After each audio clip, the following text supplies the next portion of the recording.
Good morning. Here is Creamer's Corner with the daily technical update. It is the 3rd of January and market has been a little bit calmer this morning here in Europe after the sell-off yesterday in the US.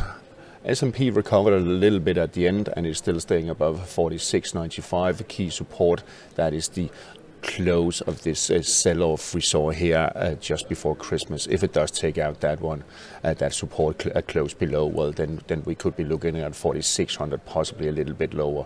And we have this formed possibly rising wedge-like pattern here that could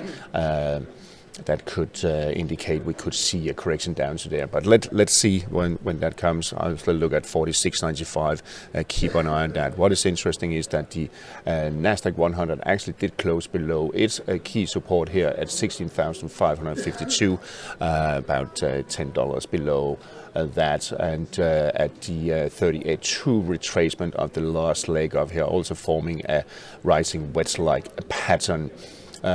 We could see it dropping to 16,182, which is the 61.8 retracement of this leg up here, and there was also some support. If we do get down to that level, I don't think we will move that much slower. We should see some buyers coming in and lifting it a little bit. What is interesting is that, and you should keep an eye on, is that there is divergence on the RSI. The last leg, a little bit leg up here, wasn't really supported by the RSI, the relative strength index. On the European market, the support here at 4,483, still holding on, was tested yesterday. A very volatile day, and we could see another test today. So if it does take out that level, well, then we could see a little bit of a large correction down to around 4,400. But for now, we are still holding on nicely above it. More or less the same picture on DAX, really. 16,630, some strong support here that should be observed. Minor support at 16,470. But I will say if we do close below this 16,630, well, then there could be more sell-off in store. And maybe then January is not that strong as it usually is when new fresh money is coming into the market, but maybe not this year. Let's see. Also here on the AEX index, 781. Tested yesterday, could be tested once again today, so we could be in for some trouble there, but I would like to see a confirmation. Belgium market hovering around these 37.28 level. It's not so much resistance as such. I mean, we were above here and then we were back below, but we are still in this rising channel that should be observed. There was a minus divergence on the peaks here, so maybe that's it. But we do have the 200 moving average giving some support. We have the 100 here. We also have the 55 coming up here, so we should see some strength coming in later this month. CAC, on the other hand, so contrary to the other European markets, is actually, and as we speak, below the 7,526 support. It did spike lower yesterday, but managed to close above. But this morning we are trading below, so we should see a move down to 7,400, where we have some support, possibly dipping a little bit lower. So really correction time there. And the Swiss market is actually the strongest, which is a little bit unusual, but actually the strongest of the European markets, moving higher this morning, back above 11,245, and it could move to 11,400 here. That's a nice gap it actually did, so a little bit stronger there on the Swiss. Euro-dollar sell-off took it almost down to 50% of this leg up here we have seen in most of December. Around 109.30, little bit of bounce here from the 24 moving average, but there is risk down to the 61.8 retracement at 108.80, 88.2. I wouldn't be surprised if we see that. What is interesting is that there was divergence on the RSI, so it's really not supported that we should have a higher move in euro dollar, and we could see it actually also moving in going into the rest of the January, maybe moving a little bit lower. But let's see if we get down to that level on euro dollar cable. closed yesterday below its lower rising trend line, and we could see it drop to 125.38, which is the 38.2 retracement of the entire uptrend here since more or less since mid-October. After breaking this rising trend line here, there will be some strong support around this level where we have the 200 moving average, we have the 55 moving average coming up, giving some support. Dollar yen rebounding nicely, as we talked about yesterday. We have reached the 38.2 retracement of this leg down here. I think we could see a move up towards the 61.8 at 144 and a change. We have the RSI back above 40, still in a negative sentiment, but changes has to come, and there is also divergence on the RSI supporting this bounce here. But how strong will it be? That's debatable. But we have the 200 moving average that will also give a little bit of resistance. But 144, I wouldn't be surprised to see it up there. Euro yen starting to perform higher lows, possibly. If we get a positive day today, we could maybe have a move back up to the 158.40, 158.50 resistance level here, where we also have the 100 moving average and the 55 moving average coming down, so kind of putting a lid on. So we could actually be caught range bounce between 155 and 158.5 here the next couple of weeks. Aussie yen, very nice, strong cloud support here. And by the way, talking about cloud and other indicators I'm using, I did publish a little article just before New Year on some of the indicators I'm using. Not a big educational piece, but just, very brief description and explanation of how I'm using them and reading them, so you will get a better feeling of what I'm talking about when I'm talking about these indicators. Like RSI seems to be bouncing off its lower rising trend line here just above the 40 RSI.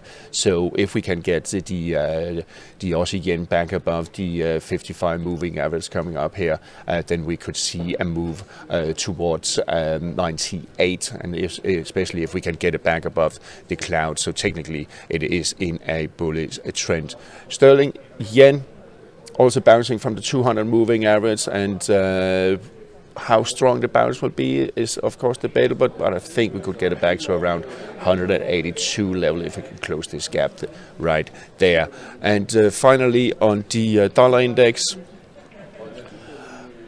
retraced 38.2 of the last leg down here.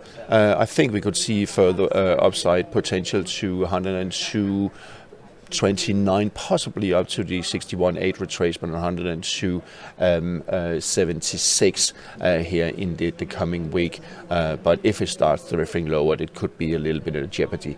But there should be some potential up to them.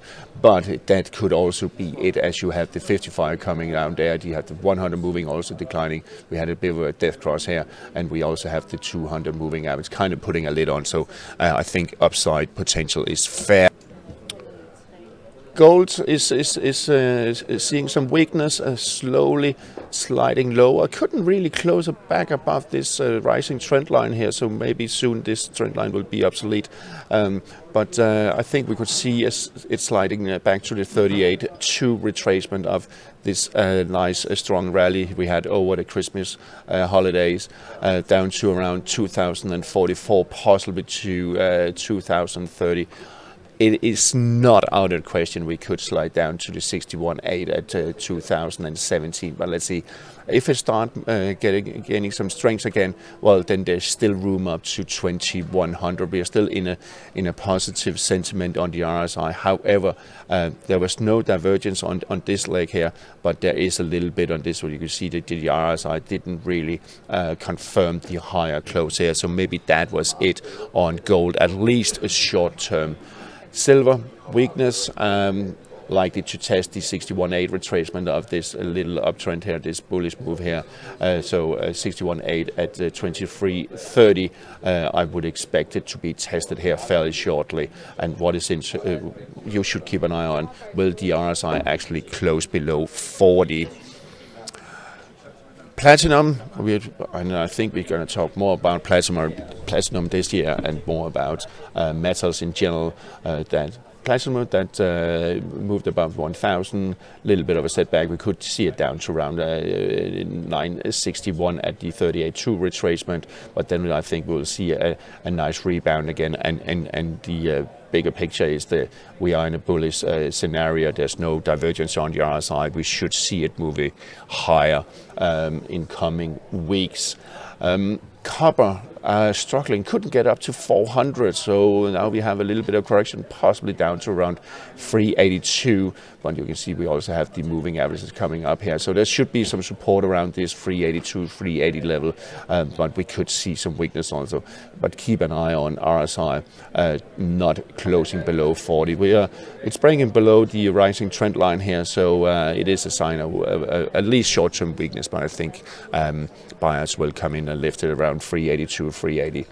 The crude oil futures, they couldn't really hold up, and it seems like we are resuming downtrend. Here we have the WTI back up below $70 per barrel, and could slide lower towards the $67 again. So the turmoil in the Red Sea seems not to worry the oil market that much, and you can also, let's get rid of this one, we can also see that Brent oil, of course, also back below 77.25, resuming downtrend, couldn't get its mojo together and move above 60 on the RSI. So it seems like we are moving towards the 72, 73 level again. Finally, as usual, on the yields, we have a strong rebound here in US 10-year yields, and I think we will see 4%. We're very close to it as we speak, actually, but 405 and the 200 moving average right here, I think we will be testing that fairly shortly. We have the US 10-year future. I think we will see it dropping to 111.12, where we also have the 200 moving average coming in there. So that's where the action, real trading is going on. I think we will see a move down to that fairly shortly. All right, that's all for today. Keep an eye out for some yen pairs analysis coming out here this morning, and also some updates on the European equities market. DAX and EUROSTOXX was yesterday, and also S&P 500 and Nasdaq was also out yesterday. You can read more on that. Thank you very much for listening. Have a nice day and happy trading.